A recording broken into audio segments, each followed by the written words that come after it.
Associates, and our tagline is inspiring connections, achieving results. And that's because I think that everybody's business needs more, everybody's life needs more than just another good plan. I'm very involved in the community. I've been I'm currently the past president of the Gulf Coast Venture Forum, the Sarasota chapter. I've co-founded a group called Barcamp Sarasota Bradenton, which is one of the largest business and technology communities in the state. And I'm currently in startup mode with a new project called Spark Growth, which is an organization that bridges the gaps between the traditional economic development organizations and the community initiatives to leverage effort to really make a difference in what's happening for companies and how they grow, and fostering entrepreneurship and resources on a regional and statewide basis. One of the things that I've gotten to do as with the Gulf Coast Venture Forum is to speak to groups on early stage funding and their startups. So my job has been to find accredited investors and to find great companies for the investors to invest in. And that whole process really is a lot about education. Because when entrepreneurs typically come in, if they haven't had funding in the past, there's a number of misconceptions. These terms, private equity, angel investors, VCs, Series A, startup capital, all those things kind of get mixed up. So there's a couple of things that we really work on in differentiating. One is we'll start with the term private equity. There are companies that are privately held. That means they're owned by the people that are directly in charge of them. There may be one owner, there may be several owners, and there's a variety of different corporate structures. But those companies are not publicly based. They're not stock that is traded on the stock market. That is a private enterprise. So private equity is an investment that's made in a company that is privately held.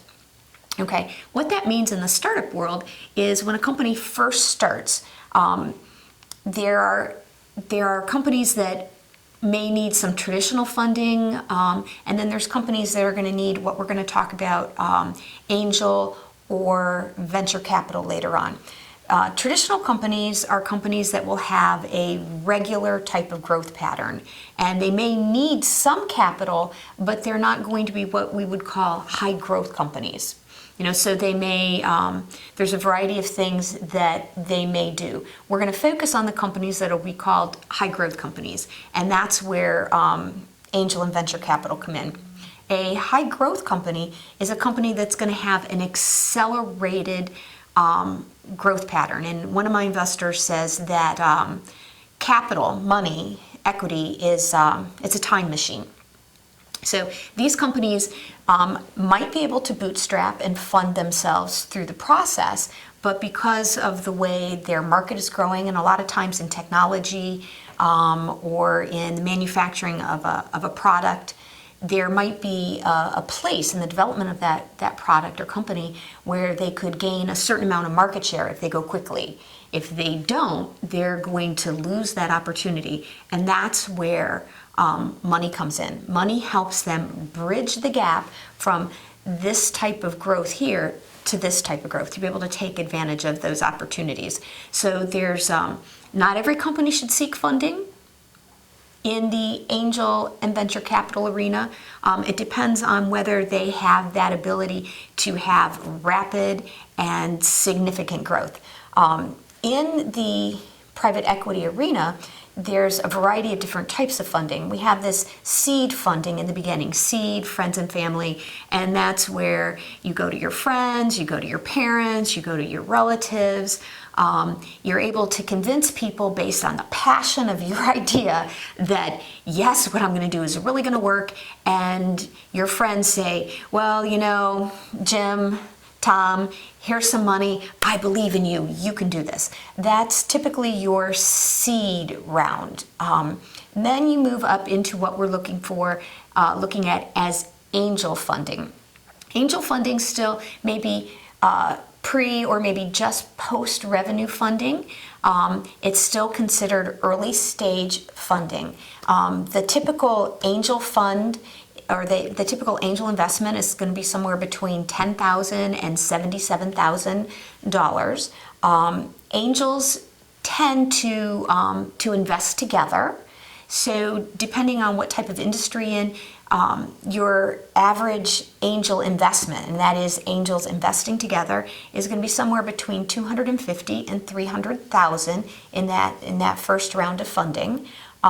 Angels are organized either as individuals or networks, or you may even have some of what we call early stage funds where angel investors come together and they pool their resources just like some other type of fund that you might invest in.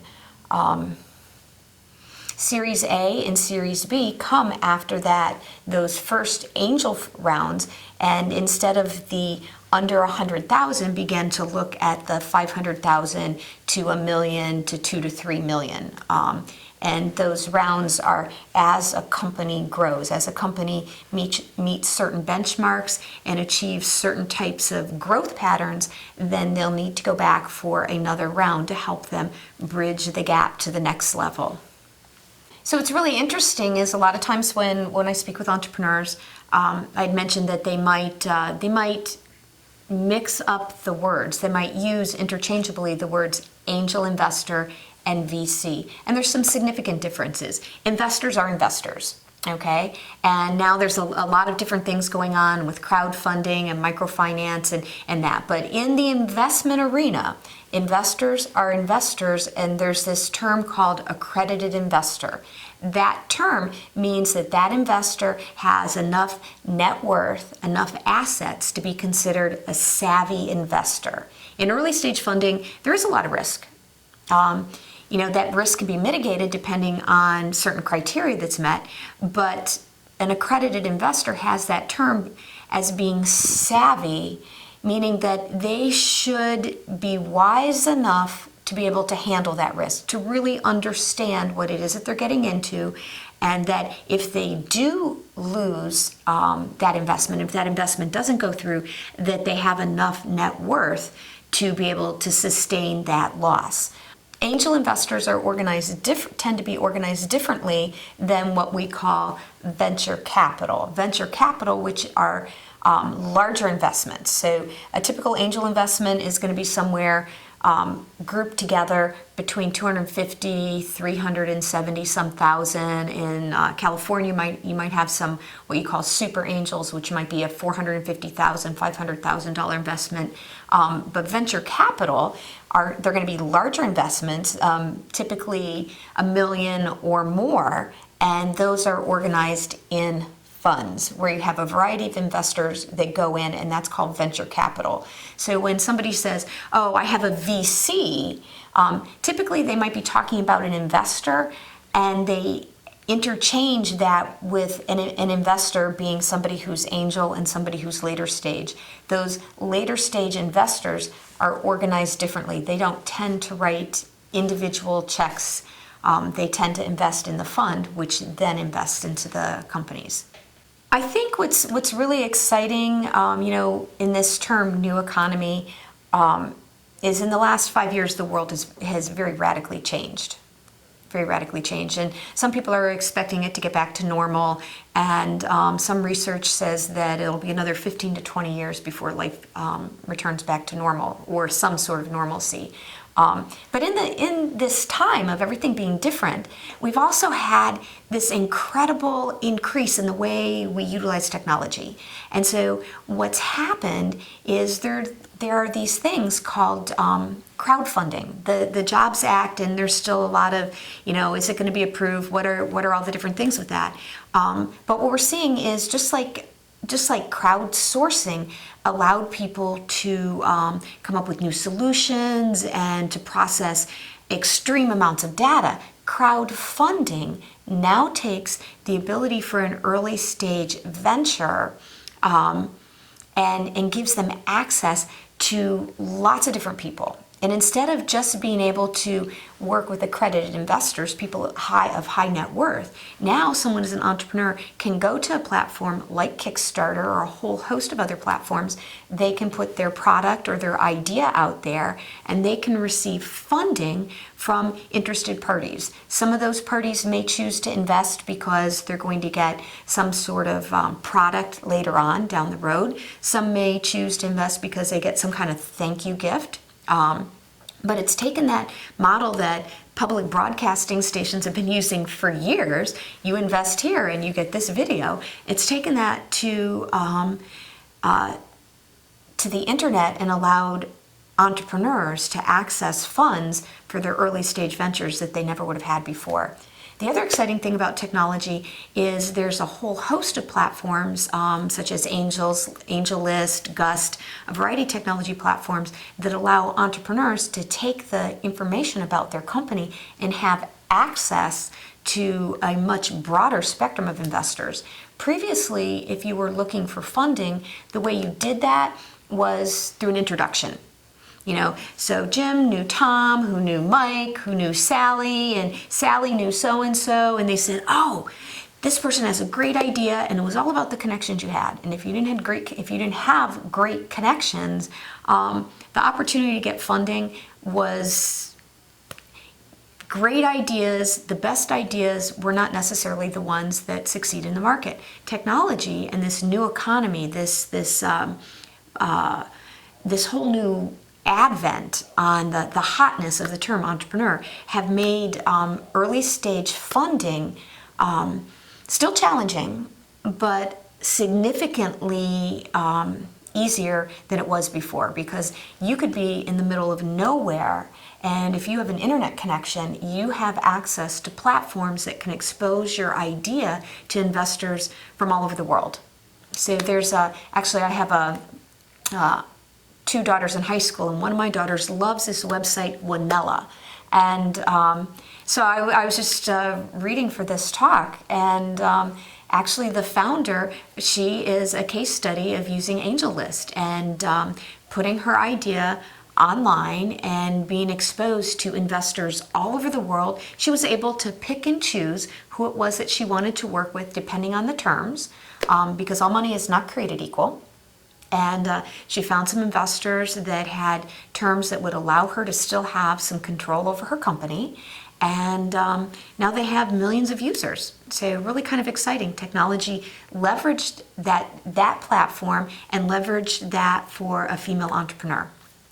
People like to invest in something that they know is going to make it. We see that all the time. In the stock market, people buy stocks at the height of the market. People buy real estate at the height of the market. Money is made when it's bought, and when a good buy is made. And that's when the buy is here and it's small. And then that company grows, that stock rises. The piece with early stage investments is that ability to recognize the hardest place to find capital is this space between the first angel round and that venture capital that's going to come in when it's a little bit more of a sure thing. And so there's a gap there between this first 500,000 and this next 2 to 3 million. There's a space there that's actually been referred to as no man's land, where companies have a challenge raising funds. And so in the development of our ecosystem, and where we're at, the pieces is making aware to the investors that are here, the resources that are here, videos like this that help educate entrepreneurs and investors on what's available out there, what the risks are, how they can mitigate risks, how entrepreneurs can be better prepared. Those things help build our ecosystem to access capital and will help us bridge that gap between that first round of angel funding and that Series B round that companies are going to need and then go forward into their later stages of financing. So I think I mentioned that all funds are not created equal. So when I talk to entrepreneurs, I talk to them about you need to know who you are, you need to know what you want, or someone will tell you who you should be. So what you give up as an entrepreneur will be determined by how badly you need the capital and what you're willing to give up for that money. I've seen early stage companies give up more than 50% of their company for as little as $250,000. The problem with that is that if you have no ownership left and you have to raise any more funds down the road, you don't have anything else to give up. There's nothing worse than meeting an entrepreneur who has given away everything, sells their company at the end, or has some sort of exit strategy and is left feeling empty. Like, why did I go through that painful process? So I think the really important part is that a savvy angel investor is going to look at being in this investment for the long haul. And so they're going to deal with the entrepreneur with reasonable terms so that when the entrepreneur goes for the next round of funding that they may need, that they still have enough equity, that they still are in a position that they can move forward. When we're looking for money, what else do we want? Do we just want money, or do we want somebody who has some intellectual property, that has some experience in the industry, that has some management skills? What is it that we need to go to the next level besides money? And when we're looking for investors, can we get those needs met?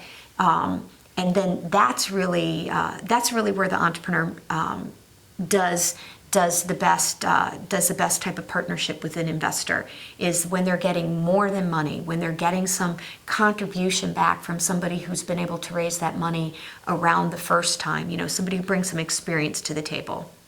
The companies that are getting the most traction in investment are really technology companies. Technology companies have the ability to leverage quickly, to grow quickly, and really nowadays, just about every company, every business, everybody's life across sectors is impacted by technology. I think that the biggest challenge that startups and early stage companies have is the Lone Ranger mentality. And no matter how good you are, nobody has everything it takes to make it on their own. So when investors are looking at a company, the entrepreneur may say, oh, well, I just need a business plan, or I have a great idea, or I have a product. The biggest thing that you need are the skill sets, the core competencies to be successful. And nobody can do that on their own. It takes a team to do that. So one of the biggest things that investors look for is a management team. Is there somebody who has the understanding of how to reach the market? Is there somebody who has the executive experience on how to direct this team forward? Is there someone who has operations experience who understands how to get the infrastructure together that can sustain this growth? So the most important thing that an entrepreneur needs to bring to the table is a great team of skills. There's a school in California called Pepperdine, and they do on a regular basis research, and they share across different investment sectors what the key indicators are that investors are looking for.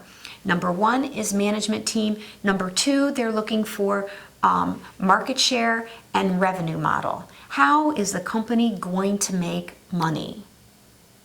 Not so much the business plan, but how are you going to generate money?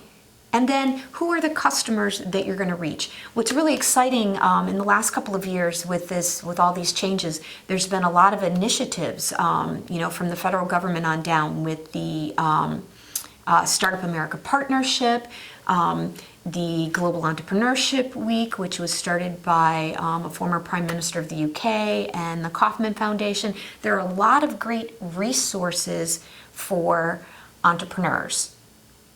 And there's a whole new methodology that's going in for businesses that is this lean startup mentality. That is, how do I go out and validate my market share? How do I put together this team of people? And so what's exciting for entrepreneurs now is that there's all kinds of resources to do this. During this process of dating, and I like to use the term dating with investors and entrepreneurs, there's a couple of key things. The first thing as an entrepreneur, one of the biggest mistakes we see is I want you to sign an NDA before I ever talk to you. The truth is how can you talk to anybody about savvy investors do not sign NDAs with everybody they meet. So when you're first going out to look for funding, what you need what is called an executive summary, a 1-pager, maybe 2 pages. This is dating. This is the first date. How do we like each other? Am I interested? There should be no proprietary content in that executive summary because I don't know if I really like you. I don't know if you're really a fit for me. All money is not created equal. Just like everybody is not your prospect, every investor is not someone that you want to be involved with. So your 1-pager executive summary should be just enough to get somebody's interest. Okay, if you get the interest of that investor, then we can move forward. So there's different stages. Executive summary, we get some interest. Now maybe we're going to have a conversation. It's still in this process of dating, but now maybe it's the second or third date. Okay, so now I'm going to sit down and I'm going to have a little bit more of a plan, and I'm going to have what is called a pitch deck. Depending on where you're pitching, whether it is maybe it's with an individual investor, maybe you've been invited to pitch to an angel group, maybe you've been invited to a venture pitch type of thing. They'll give you a time frame for that. Maybe it could be anywhere from 3 to 20 minutes. But your pitch deck, minimal amount of information on each slide. Use images where necessary. Do not read the slides.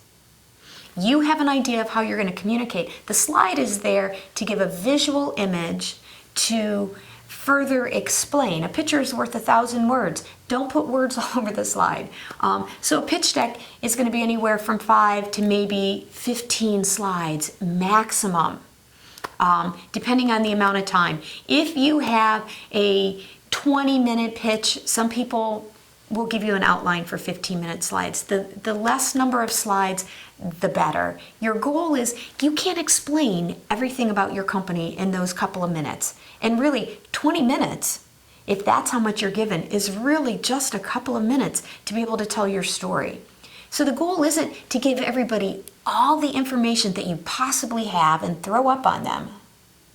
The goal is, can I take that first interest and get them to want to ask questions? Can I get them to want to pursue me further and find out more about me? So executive summary, pitch deck, dating, okay? And if you make it past the pitch deck and the investors say, yeah, you know, we're still interested, I think that I might like to invest, you enter into this process called due diligence. And due diligence is this process where I'm going to take a look at who you are, what you've done. Do you have the pieces in place to make this a good investment? So due diligence will involve a thorough look at all the components of your company, your message, your market, your model, your management team, the technology, the product, the manufacture of the product, whatever it is that are the key components of your company. And then the investors will review those things, and if it makes sense for them, then if it's substantiated, if the claims that you made in the beginning when you were dating are substantiated, then you're married. There's a couple of stories that I really like. In 2010, I got to hear a company pitch for the very first time to our organization called Linguists. And so our angel network made an investment in them. And then they came back after they grew a little bit more, and they came back and they went through our angel fund and they received another investment. And briefly, within a month, I believe it was a month, maybe 6 weeks after that, they received a follow-on funding from Mark Cuban, the well-famed multi-billionaire investor, entrepreneur. So that was kind of fun. That company is called Linguists, and you can check them out online. One of our local companies that was invested in is an early stage like microfund here in the Sarasota area, and this company is headquartered out of the Hub, which is an incubator center. And what they do is they look for great entrepreneurs who have technology ideas but are not technologists. And so they invest in those companies by building technology platforms to support those entrepreneurs. And so our organization did the closeout on their first round of funding for this early stage fund. And then one of the most fun investments that we saw is there was a young girl and her two co-founders that came through, and their company was called Status Stalker. And this girl was maybe 20, 21 years old, and she was so excited about her platform and what they were doing. And have you ever looked? And this is just about probably like 3 or 4 years ago. As we're watching the rise of Twitter and some of these aggregating type things.